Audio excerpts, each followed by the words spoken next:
Right. Greetings and welcome to Refuge Depot, where we're talking about disaster preparedness and survival techniques. And we're today going to go over some current events, putting them into context. But we want to say to you that anything that you hear coming from this program is of our own opinion and research, and we ask for you to research it yourself. And so I'm going to go ahead and introduce my co-host, and I'll start off with Mr. Aaron Olinger. Greetings, brother. How you do today? All right. And I'll go ahead and introduce Mr. Sanford Whitlow. Greetings, brother. Hey, how you guys doing? All right, good. And so let's go ahead and just jump right on in. We'll just jump right on into some of these current events. And one thing that I just want to start off with is the weather. Of course, the Honorable Minister Louis Farrakhan said, "Watch the weather." And he says in his illuminating book, which I do have right here in front of me, The Torchlight for America. In this book, the Honorable Minister Louis Farrakhan said that God uses the forces of nature as a weapon against the wicked. And so we see that going on right now. And so I'm going just read some out of The Fall of America by the Most Honorable Elijah Muhammad. And he writes the four great judgments of Allah God promises to destroy America with are now coming upon her: rain, snow, drought, earthquake. Allah God has reserved his treasure of snow and ice to be used against the wicked country, America, in the day of battle and war. These are some of Allah God's weapons, the storms that we see going on. And so, one of the things that we see definitely going on is a winter storm warning for four states, historic snowfalls that are paralyzing traffic. This that I'm going to read, just this little clip, comes from Newsweek. And it says that a powerful storm system is sweeping across parts of the southwest United States on Friday, with the National Weather Service warning of historic snowfall in areas. Winter storm warnings have been issued in Colorado, New Mexico, Oklahoma, and Texas, with up to 24 inches of snow forecast in the Colorado mountains.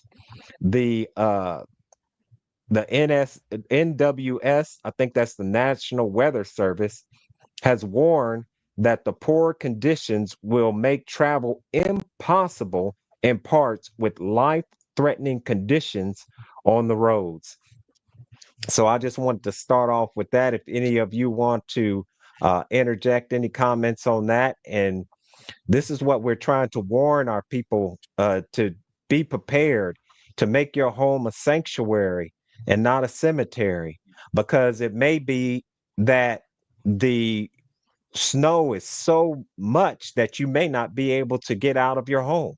As this article is stating that it's all but shutting down the highways. And in some cases, when it gets so bad, they issue alerts and they shut down the highway so that even if you wanted to travel, you couldn't travel. But if you all would like to say anything to that, go right ahead. Well, I'd like to say that, and we've said it in the past, over 300 disasters that occur from Mother Nature occur yearly around the world. And this is something that we have to prepare for. We can never drop our guards because you don't know when Mother Nature's going to come in. And here in the last 10 years, we've been having what they call weather anomalies, where we're getting worse weather. We're getting higher um, rated tornadoes, higher rated hurricanes, different things that's happening. So if you don't believe in climate change, the weather is definitely changing. and we're having droughts, we're having wildfires, we're having different things that's being created by weather.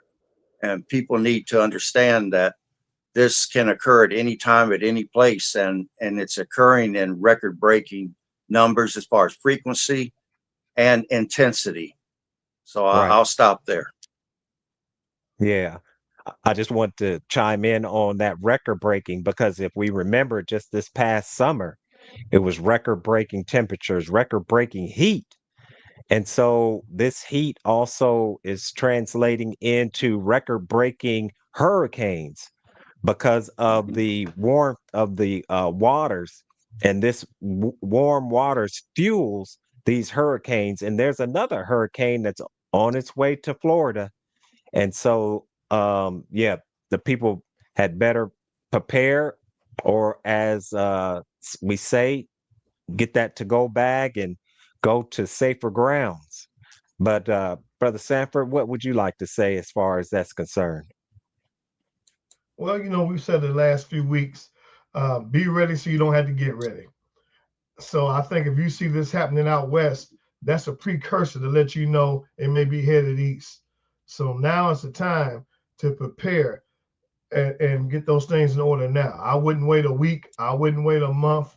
I would if I could afford to, and I was somebody who was thinking about things that we've been talking about, I would go Saturday. I won't say tomorrow because a man told me tomorrow ain't on the calendar. I would go Saturday and I would start buying things I think I would need.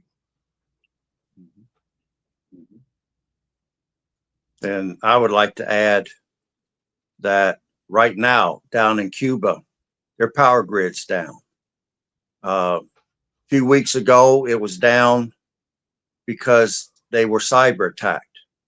Now this hurricane done hit them, and the whole country's back down again after just getting the power grid back up. So, if you would have had a generator, whether it's solar, whether it's a wind turbine, whether it's some sort of fuel generator, you would have power, but you'd have to be able to defend it because the rest of the country doesn't have nothing. And that's a bad situation to be in, is not have power and not be able to keep your refrigerator, your food cold, anything. That's a miserable situation when your whole life has been used to having power. But I'll Mhm. stop there for right now. No, I agree with you. And definitely, I think that this is why, we need to make sure that we're prepared, but we also need to make sure that those who are around us in our neighborhoods are prepared. This is a time for us to really begin to tighten up as far as our relationships with our family and our neighbors.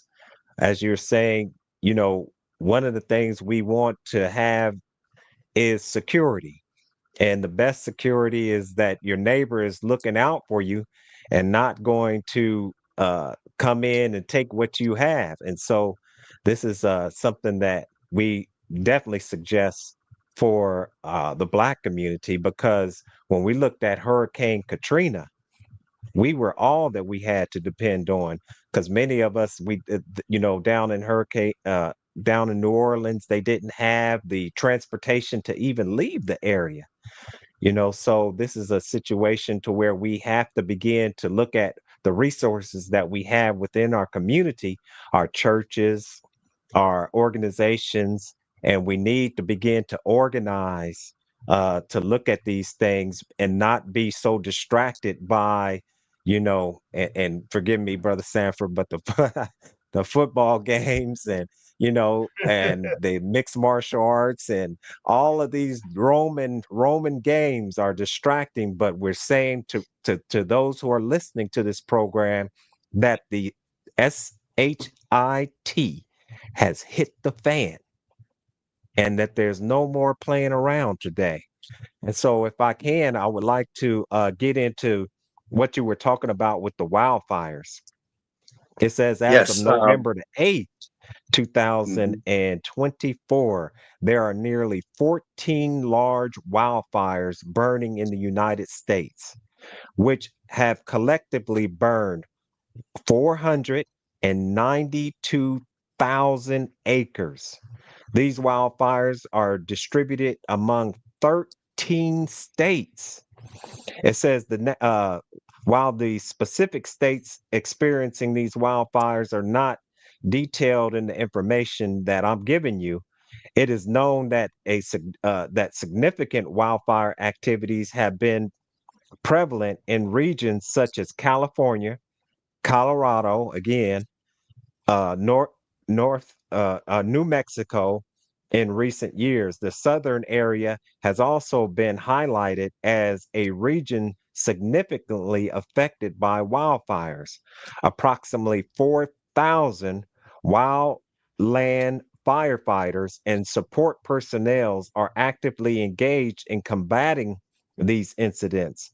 This includes a complex incident management team, numerous firefighter crews, engines, and helicopters deployed to manage and suppress the fires effectively. But as you were saying, uh, brother Aaron, that fire that's going out in California, they said that Mhm. the winds are blowing that fire to such an extent that they can't even keep up with the fire. I mean, I wish I had the details in front of me, but when I was Oh, I listening got to reports, it sounded like a nightmare going on out in California, like a total inferno taking place.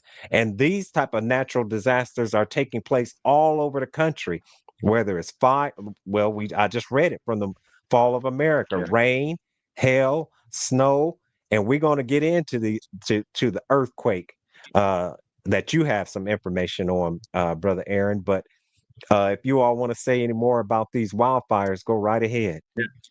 And I Like think the we one got going on in brother California. Sanford. Yeah, the one going on in California in Ventura County. You've got over 20,485 acres that's ablaze right now. And the Santana winds are blowing at 55 miles an hour. You got, and it's up in the mountain area. So you've got wind blowing at that strength, and then it's having 100-mile-an-hour gusts. I mean, it's blowing sparks. As soon as you put up a fire break, it just blows the wind's just blowing flames right on past that area. I mean, they're lucky that no one's died yet, but I mean, this is a fast moving fire, and it's hard for them to keep up with it. I mean, 55-mile-an-hour regular wind, and then with gusts up 100 miles an hour, you can't stay ahead of that. But No, I no. feel sorry for the ones out there in that kind of blaze trying to put that out. Yeah. And any type of barrier, or not barrier, but trench, if you will, that they try to put, they're saying that because of the winds, it just jumps right on over the trenches. And like you said, they can't keep up with it. With 100, how fast you say those winds are moving? The Santa Ana winds is moving at 55 miles an hour, and then gusting as high as 100 miles an hour. So Wow. that's a fast moving firestorm there. Right, right. And so that's something that, with that fire, it's been fueled by that oxygen. And when you have, like you're saying, winds like that, and this is going right into, and if you wanted to say anything to that, Mr. Sanford, go right ahead, brother.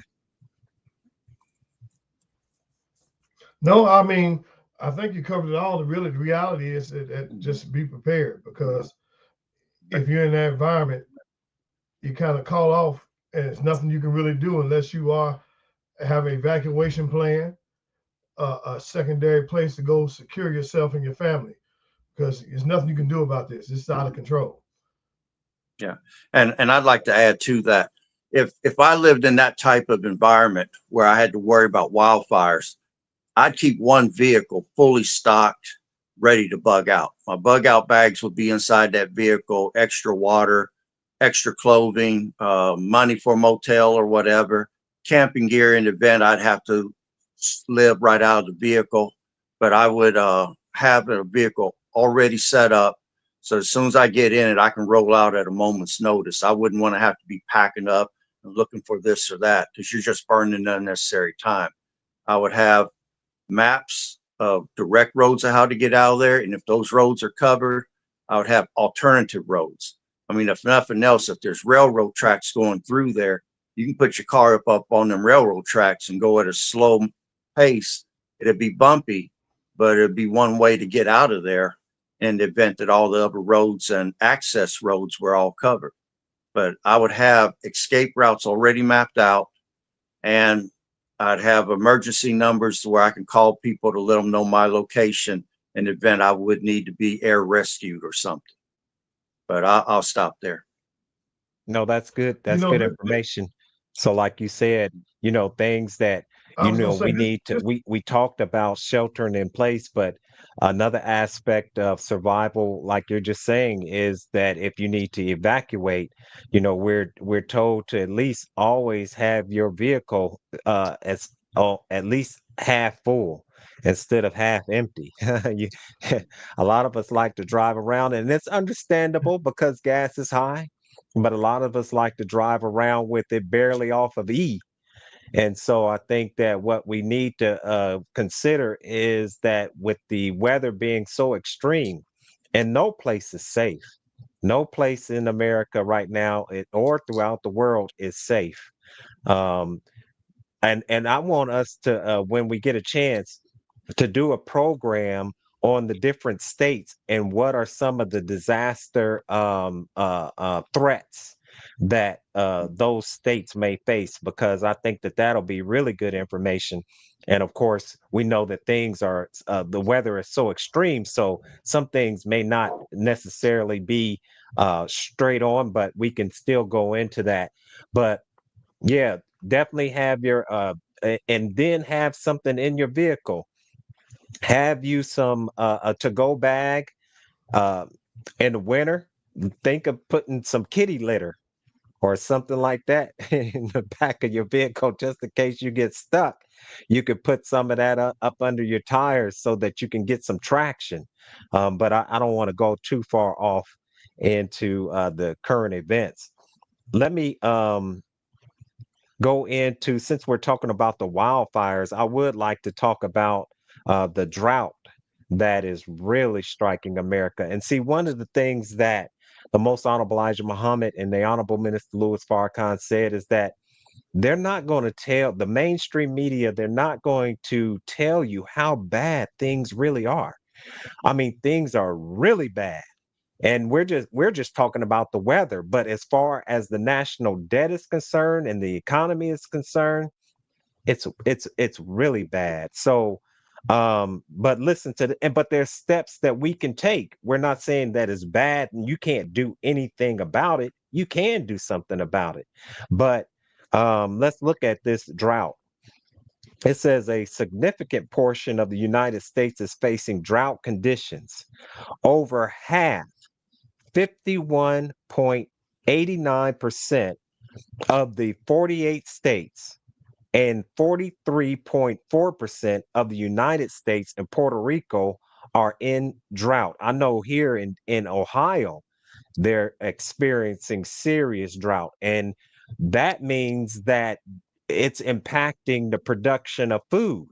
And farmers are having to be subsidized, and they're having to uh, get aid just to survive, because that farmer, they only have a window in which they can grow food. And if it's too hot, too cold, too rainy, too dry, all of this is setting them up for failure if the conditions are not right. But listen to this. It says that this is a serious situation and the percentage is unprecedented according to some sources.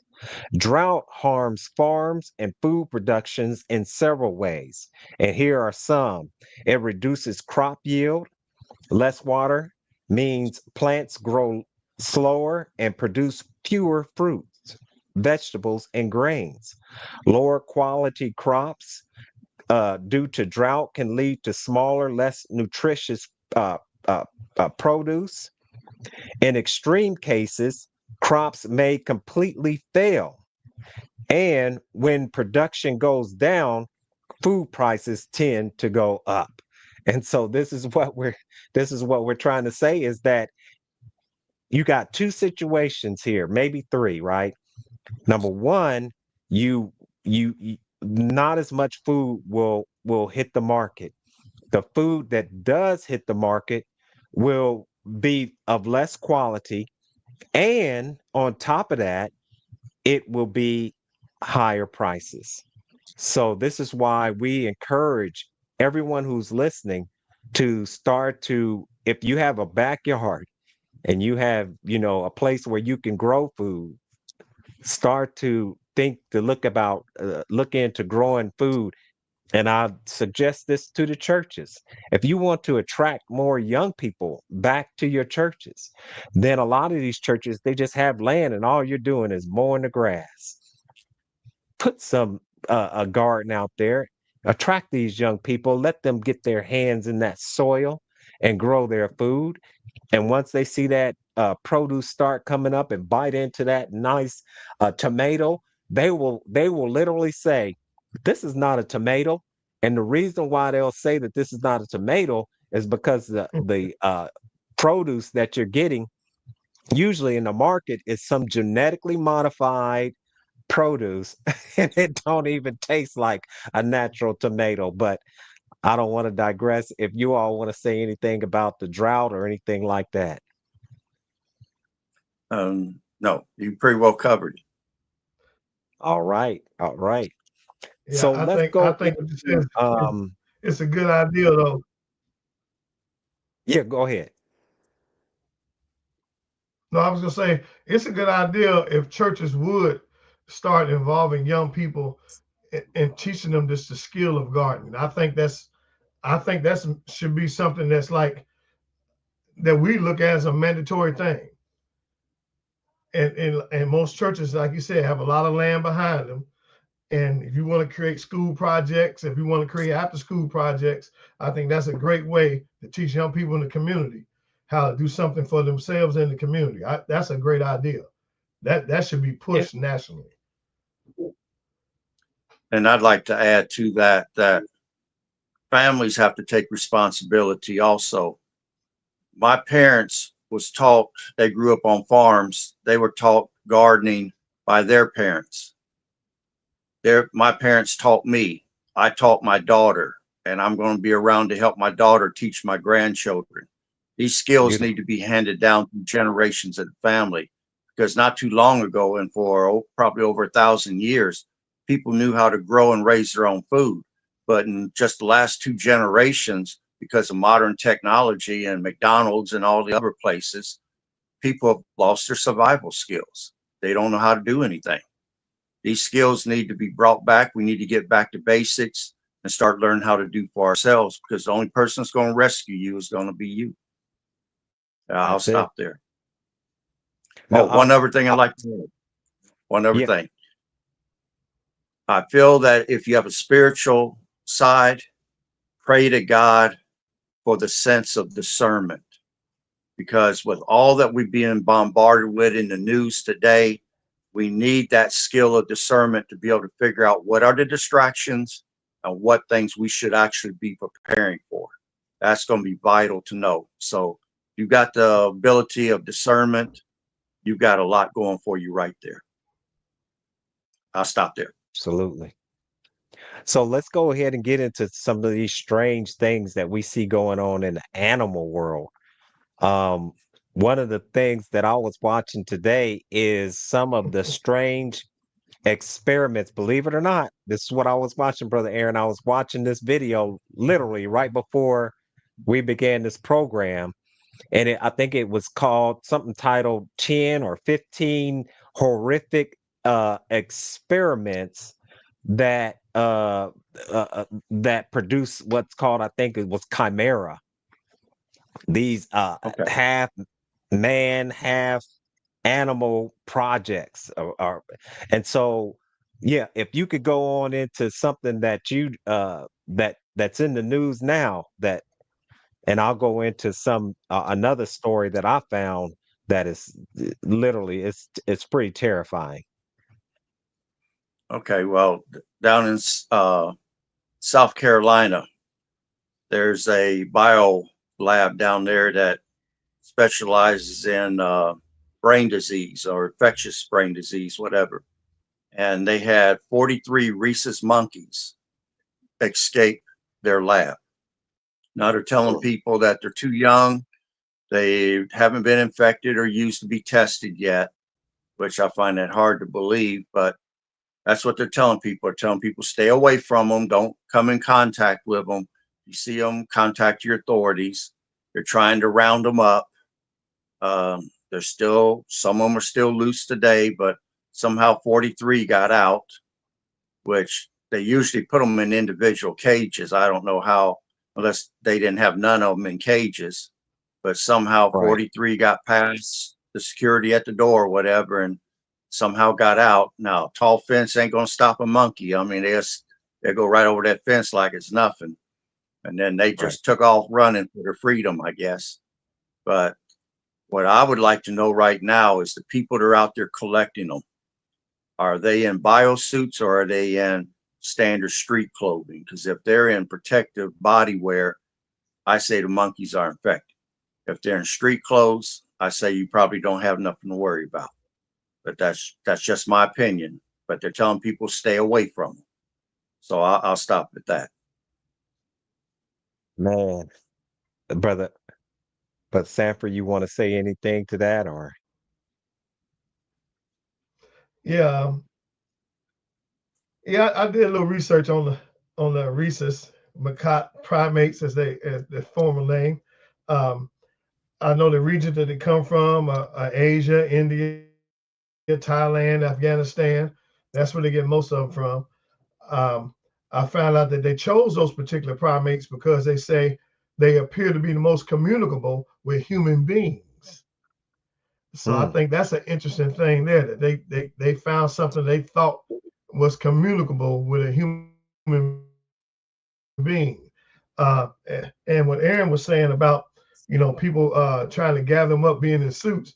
Well, the thing I looked at today when I researched today, they say that the monkeys are so young that they cannot carry in disease. Now, if you believe that, Wow. let me save you some water. Let me save some water out my faucet. Man. So they say they can't carry disease, but I know that they use for research for brain disorders. They use for research for viral blood diseases. Um, so if they're using them for research, they ain't just been sitting there and not being researched. They said now the way they got out was a keeper of the animals just somehow didn't lock the gate. And I was like, Mm. Aaron, I was under the impression they were all secured separately. So I don't know how one gate being unlocked let 43 out. So, and it's not the first time it's happened. I was Right. reading some stuff from people in the neighborhood where the place is, and they say the monkeys get out all the time. Sometimes it's just three and four at a time, Mhm. but You they know, don't look how, at it like it's a serious thing. So yeah, obviously, how in many my stories have opinion, we seen? they've been brainwashed to believe, right, right, right. I mean, I looked up where I just saw 6 monkeys got away earlier this year. Now, what they didn't say is whether they caught all 6 of them. Man, I think that's telling And there it is. in a lot of ways, though. I think that's very telling in a lot of ways. I Yeah, it wouldn't want to is. keep one.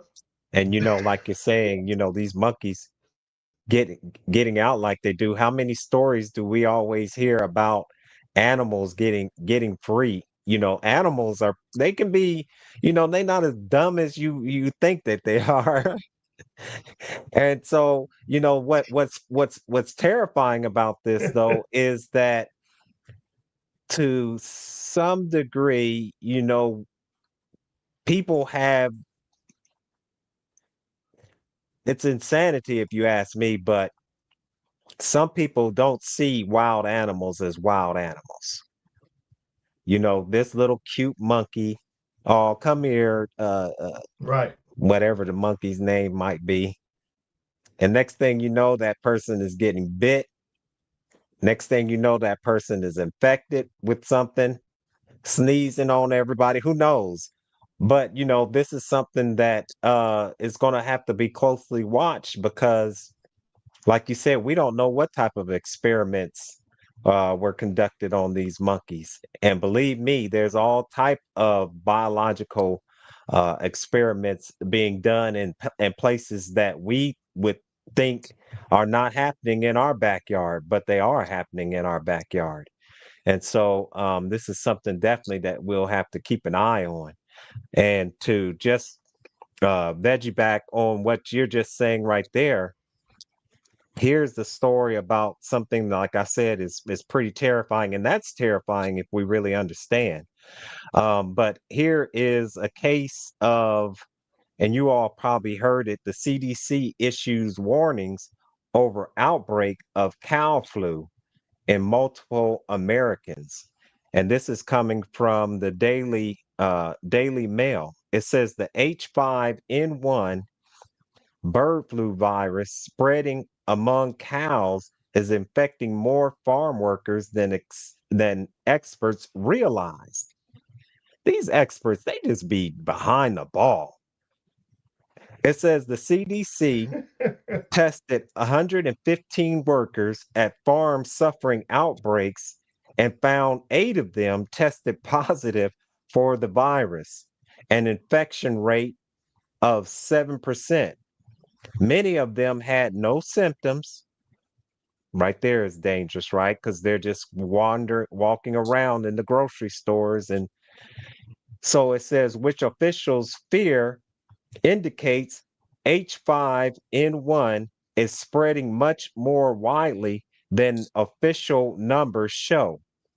It says 46 farm workers have been officially diagnosed with the virus, but hundreds of cattle farms in dozens of states are experiencing outbreaks. I'm gonna read that again. 46 farm workers have been officially diagnosed with the virus, but hundreds of cattle farms in dozens of states are experiencing outbreaks. The CDC is now recommending anyone exposed to infected animals get tested, not just those who become sick. The agency said it is not seeing mutations in the virus that would lead to easier transmission or evidence of person to person spread. But disease experts have warned that as the virus circulates, the chances of evolving increases, which could lead to a pandemic. A Right. pig on an Oregon farm tested positive for H5N1 for the first time in the US last week, which caused alarm among which caused alarm because pigs have been a source of prior human pandemics. Why is that? Because they say that the pig is like an incubator for viruses. It can go virus that cannot be uh, caught by an animal can be caught by a pig. Then in that pig, it will mutate and it will make it a virus that then can be caught by animals. So the pig has always been a source of many pandemics in the past.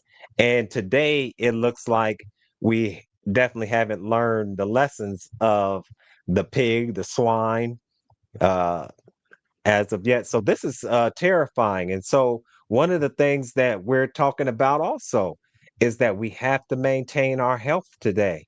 I think the last pandemic showed that some of these pre-existing conditions that uh, predominantly black and brown people suffer from have to be rectified. And one of the ways to rectify those conditions is that we have to begin to eat properly. Get off of the slave food diet. Now, I'm not trying to say anything if you all are eating Mr. Piggly Wiggly. I'm not, but I'm just saying that nowadays you not only have the this H, what is it? The H5N1 but you also have what is this called listeria, and they're always every week. It seems like there's another recall. I just read an article where they're recalling cheese. So it's like we have to protect our health and eat properly. And one of the things that we have to do once again is to begin to grow our own food. And we'll have to go into that as well, because we know that a lot of these billionaires are buying up farmland, and they're producing food in some very strange ways. And some of them are even producing foods with insects, but we'll go into that in another program. So if you all want to go ahead, or if you want to comment on that topic right there. Yeah, I do want to make a statement on that. I I just want to mean, say, I could be, go ahead, Sanford. Go ahead.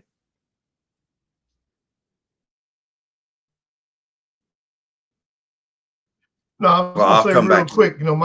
My mother grew up in a place called Douglasville, Georgia. I stopped eating meat over 30 years ago. Mm, And one of the things that I asked my mother and my uncles, who were my father was from up here, but my mother's family down south. And one of the things I asked my mother, I never forget, I said, how long did it take a cow to become the size before you slaughtered it? How long did that take? And I asked her, did the stuff taste the same? And my mother said, a cow was growing to be slaughtered about half the time now than it was then when they were coming up. So that lets me know they're being fed something different to make them grow faster. And that commercial says milk builds a bigger body stronger. That's because it's made for cows, not humans. mm. But on top of that, when you go back to the pig, and I have to say this, I was told that what my grandfather used to do, if it was a snake out getting the chickens, they would stick a hole out in the chicken coop because the rattlesnake couldn't kill the hog. At that point, I determined I'm not going to eat nothing a rattlesnake can't kill. Hmm. So when you talk about brother Steve, how that swine is a particular kind of thing, I'm not going there. Snake can't kill. You can go ahead, Aaron. I just had to throw that old story in there. That's it. Now, I could be wrong with what I'm about to say, but I think the usual progression when the disease outbreak happens, the first stage is the outbreak. That's a localized event. Then, when it spreads beyond that, starts spreading across the country, becomes an epidemic. Then, if it infects at least 55 countries, it becomes a pandemic, and it's worldwide at that point. Uh, the higher the H number is, the more higher of a kill ratio that disease has. And that Mm, H5N1, if I'm not mistaken, I think that has between a 20 to 30% kill ratio of people that it infects if they don't get medical treatment quickly enough. And it's just like what you said about listeria. Your three foodborne diseases are listeria, E. coli, and salmonella. By themselves, they're not bad because they can be treated with antibiotic. But the mistake that gets people killed is they have flu-like symptoms. You start to get sick and you don't go seek treatment because you think, oh, I got the flu, and you try to self-medicate yourself, and then you end up dying in so many days because that stuff will kill you without proper treatment. And it's going to take antibiotics to get rid of it.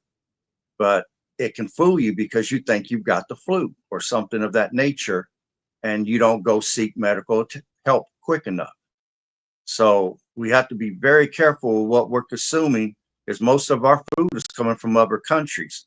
That's the reason why if I go get food, I prefer to deal with the local farmers markets, because then I know that it was grown here and not grown in another country where they're exposing the vegetables to bacteria that's coming from fecal matter. So I think people need to take that in consideration. Become friends with your local farmers, because when SHTF happens, if they're used to seeing your face and they know who you are, they'll probably barter trade with you. But if they've never seen you before, you probably get the front end of a boomstick pointed towards you and told to get off their land. So get out there, support some of these local farmers, and try to make friends with them. Tell them your name, introduce yourself, because they're valuable to have in times of need. And I'll stop there. Yeah. I wanted to just comment on that. That's excellent. That's excellent advice because one of the things, for instance, with honey is that because the bees are in your area, when you ingest that honey, or like you're saying, the food that's in that area, it is better for your immune system because the food is uh basically building up its own immune mechanisms.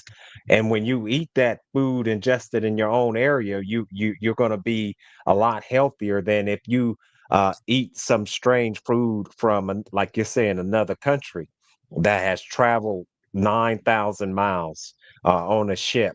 One of the things too that I wanted to touch on is antibiotics.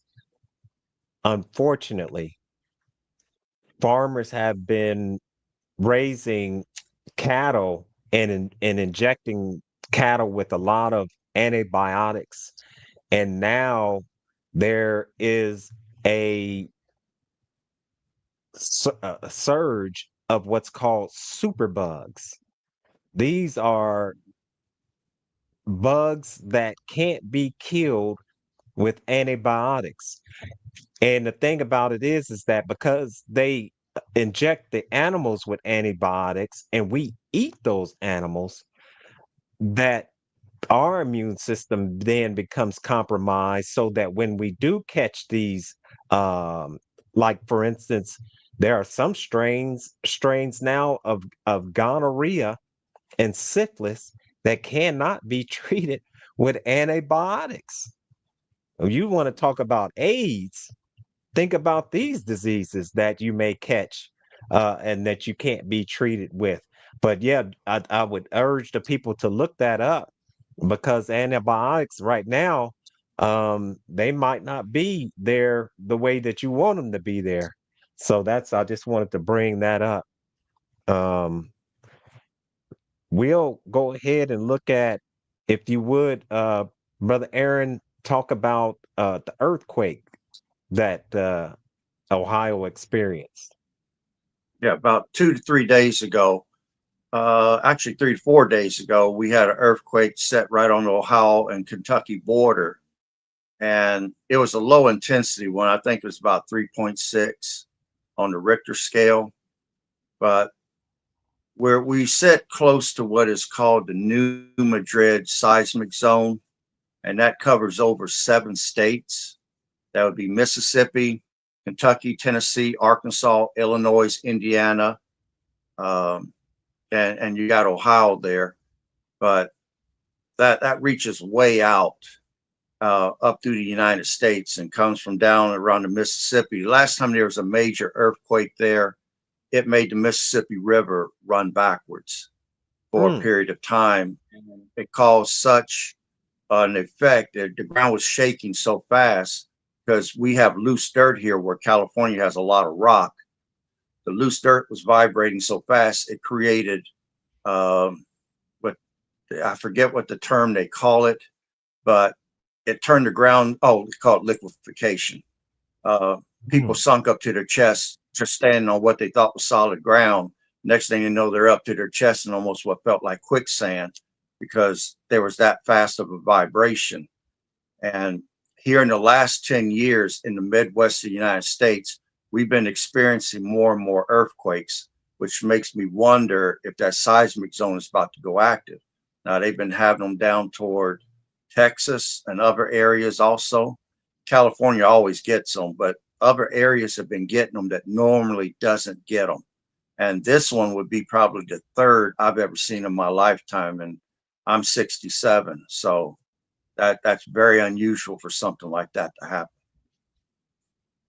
I remember I'm enough myself. I remember feeling a little tremor back some years ago. Of course, it was, I think, over 20 years ago. But I remember feeling that, and I can't even imagine, what a real earthquake would feel like. It's definitely a terrifying experience. And I wanted to just touch on a few things as far as some of the largest earthquakes that ever recorded in the United States. In so Prince William Sound, Alaska, in 1964 was a magnitude 9.2 earthquake struck in March 28th, 1964, and that caused a tsunami that killed 128 people and caused 300, $311 million in damages. Another one in California. Most of these, it looks like most of them are in California. In 1980, I remember that one. I remember seeing that one on the TV. Is a magnitude 7.4 earthquake that injured 6 people and caused 2 million in damages. In '92, 7.3 earthquake that killed 1 person, injured 400 people, and caused 9.1 million in damages. So that's just some of the earthquakes.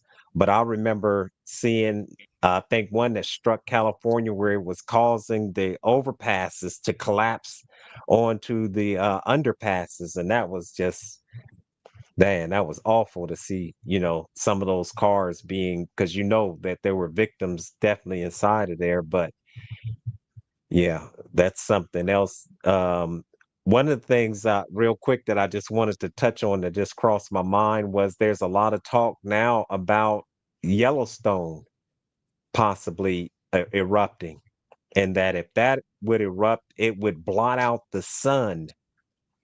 This is something that's, of course, terrifying and that they're looking at, and I would advise everyone to, just look into that as well, just so that you know what's going on in the world. But Brother Sanford, would you like to comment, or did you have anything that you would like to address as well?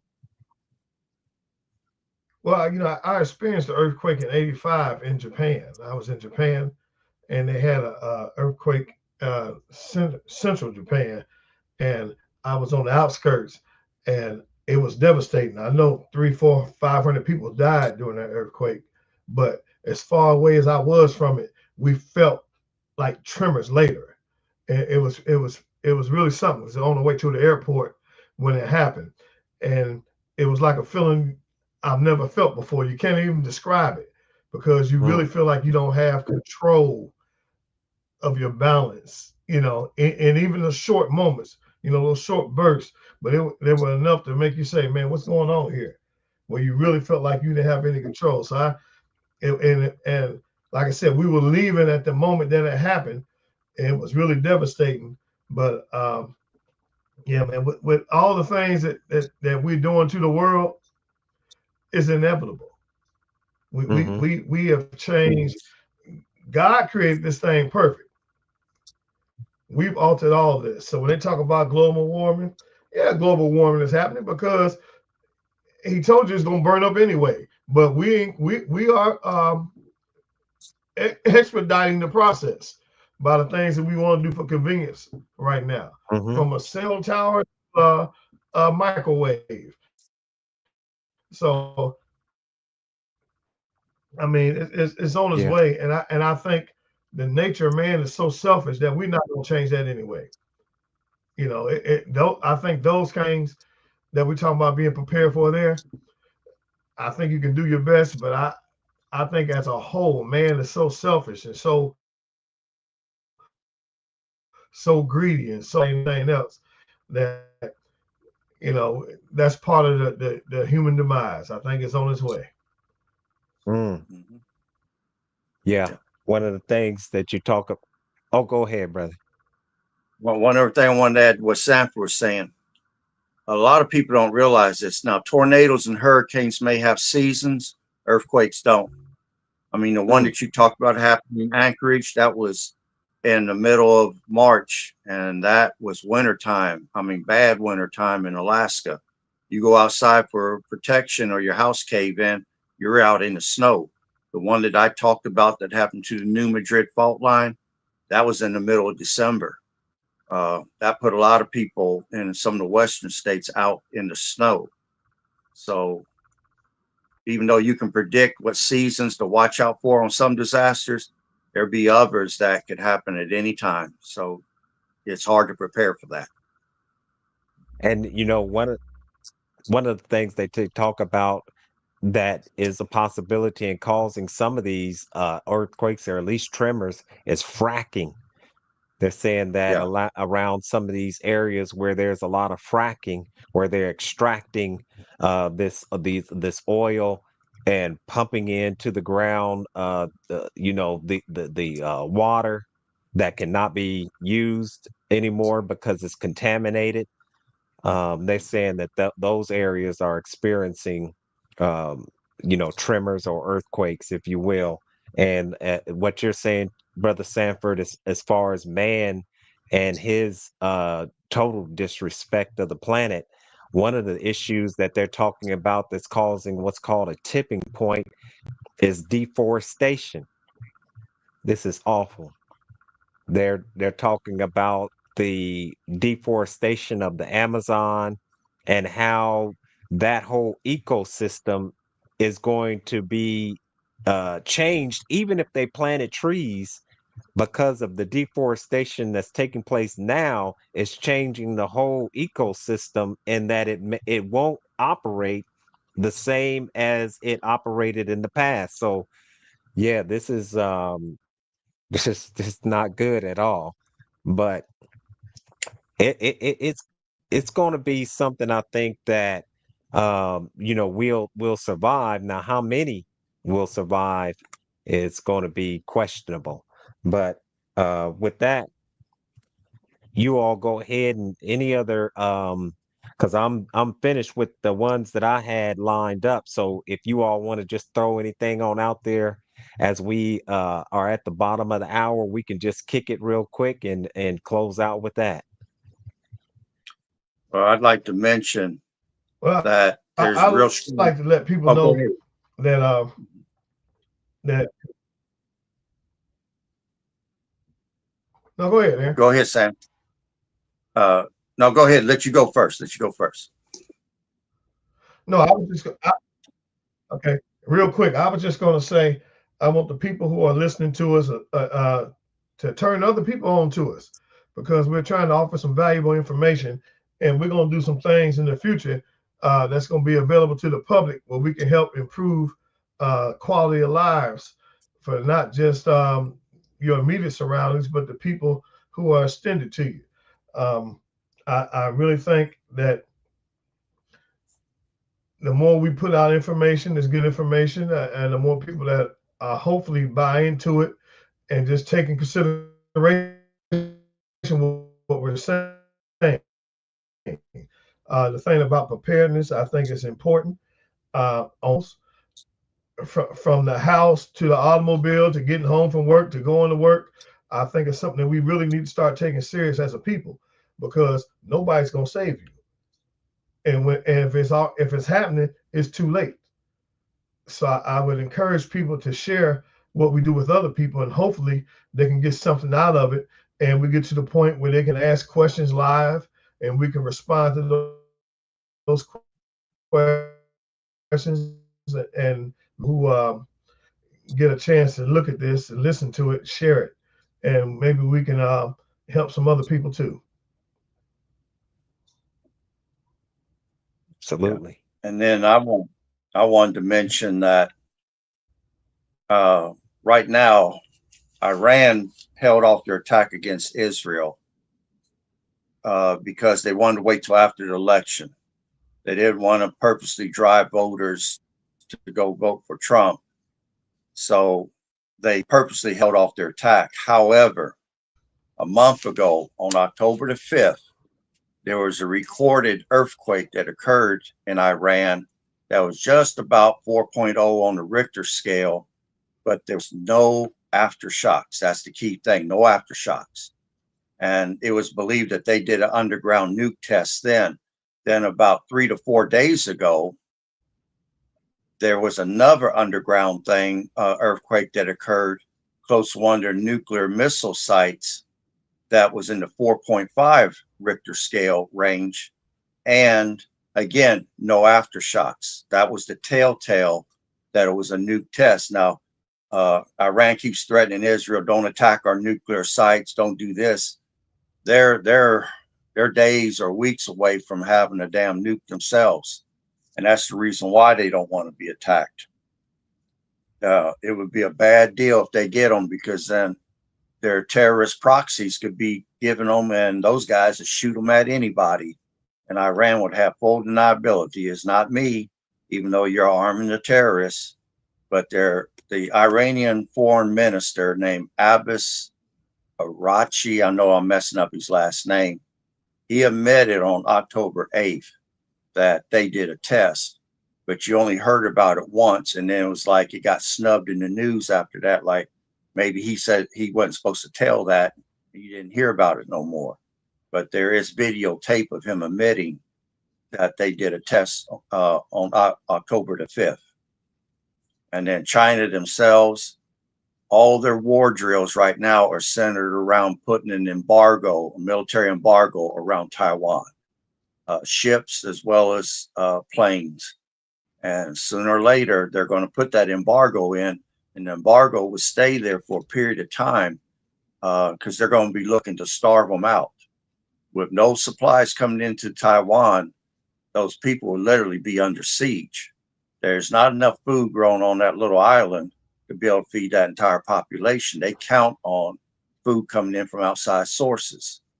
So if we get tied down or bogged down somewhere with somebody, you can bet Taiwan is going to be surrounded, and they don't have to go in and attack them. Just surround them and don't allow no food or water to come in. Those people will be beat into submission in a matter of weeks or months. So I don't Right. know how you guys feel, but I know prepping is big time in Taiwan right now. I've seen videos of people prepping over there, so they're Yeah. fully in believers on that. But I'll stop there for right now. No, I think that, the whole world is on edge, definitely. Every, man, I mean, when we talk about international news, like you're saying about the Taiwan, we know that North Korean troops are on the border of Russia and Ukraine. Another thing that people may not recognize that's going on right now is Germany. Germany is about to explode. Germany is about to Yeah, implode. I think that the electric cars are shutting down Germans' production of their gas-driven cars, and it's really having a devastating effect on their economy. And I know that the Most Honorable Elijah Muhammad and the Honorable Minister Louis Farrakhan said that the division between the East and the West in Germany has never really been rectified, and that this is going to be the cause of a major outbreak of civil unrest that will spread. And so I just wanted to throw that in there and have people look into that, because that's going to be serious right there. Another thing in international news is is it called the mpox or the monkeypox virus, something like monkeypox. that. Yeah, And I think yeah, that there now it's spread it outside of Africa. Yeah, monkey I think it's box. affecting some European nations as well now. And so that's just another thing that's on the horizon. So once again, it's going to be real important for all of us to just be aware of what's going on. in the news, and to become serious about preserving our lives and the lives of our family. Like you say all the time, Brother Aaron, is that, as men, it's our responsibility to protect our family. We have to Right. protect our family, and we have to uh, possibly make executive decisions and to get them to to get them to eat the right food and not sugary foods. Oh, let me just close it out with this on my behalf, right? So we're entering into the holiday season. And the holiday season is when we eat a lot of sugar. We eat a lot of processed sugar. And sugar, I'll just say it competes with the immune system. It lowers the immune system. And this is why you have in the new year, why they always telling you to get a flu shot because your immune system has been compromised because of eating sugar during Thanksgiving, eating sugar during Christmas, eating all of this food. And so let's be more mindful, this holiday season of our health, because going into the new year, like that saying goes, health is wealth, and you will give your wealth to regain your health. So with that, that's all I have to say. If you all want to have any closing comments, brother Sanford, we'll go with you, and we'll end it with you, brother Aaron, and we'll close it on out. Well, I like to tell people start to be aware. It's getting dark earlier. We had a time change. Um, so start to become more aware of your environment, your personal environment, your environment when you're out with your families, especially entering the holiday season, because most people might be good people, but there are a lot of people out there that don't have good intentions. So, especially to the ladies out there, I want you to really pay attention. I'll hopefully one of the Mm, shows we do here soon, we can talk about some safety strategies when you go to the stores, when you're entering the parking yeah, lots, a bunch of things you can do as far as even when you're shopping. So I just want to put that out right now. I want you people, especially the ladies, really pay attention to your environment. I don't want you to be paranoid, but I don't want you to be too comfortable either. So I want to lean into that for something we do, hopefully in the next couple of weeks, that we can address that and we can give some safety and awareness tips and some strategies for people for the yeah. upcoming holiday season with young ladies coming home from college. After that, I hope we see everybody next week. As they say, two fingers. I enjoy it all. Brother Aaron, go ahead. Okay. Personally, I feel that's unavoidable at this time. Our national debt is over $36 trillion now. We're pretty damn near close to it. We're going to be trying to take on the BRIC Alliance with this ball and chain tied around our feet, and we're not going to be able to do it. Uh, I say war is coming. And if nothing else, a storm is coming that we need to be prepared for. Start working out, eat proper, get the proper amount of rest, exercise. Those are all going to go into you being physically fit enough to go through whatever it is that we're going to have to go through. And at the same time, get your money up, buy tangible assets, land, real estate, gold, silver, things that you can hold in your hand, because if you don't hold it, you don't own it. And also, like I said earlier in the video, pray for the quality of discernment. Know that stories in the news that's trying to distract you, be able to differentiate what is important and what isn't important. Because believe me, what's going on with some of these performers and actors and different things, that's all distractions put out there to keep you from seeing what you should be seeing and what you should be preparing for. So just know there's a storm coming, and what are you doing to be prepared for it? And I'll stop there. All right, excellent. Thank you, brothers. I really appreciate you all's insight and another excellent program. And brother Sanford, yeah, we definitely need to do something to let our women folk know how to protect themselves, because I just got an Amber Alert on my phone today Me too. of some little girl that was snatched, I think up in Columbus. So, yeah, I mean, we're living in a society that's perverted. So we definitely need to let our women know how they could protect themselves, and just don't be out there just nilly willy, just thinking that everything is all right, because everything is all wrong. So with that, want to thank you. I want those who are watching the program, join our Patreon site. You can join the site for free, of course, but you can also join it for $3 a month. And that $3 a month will help to fund the program.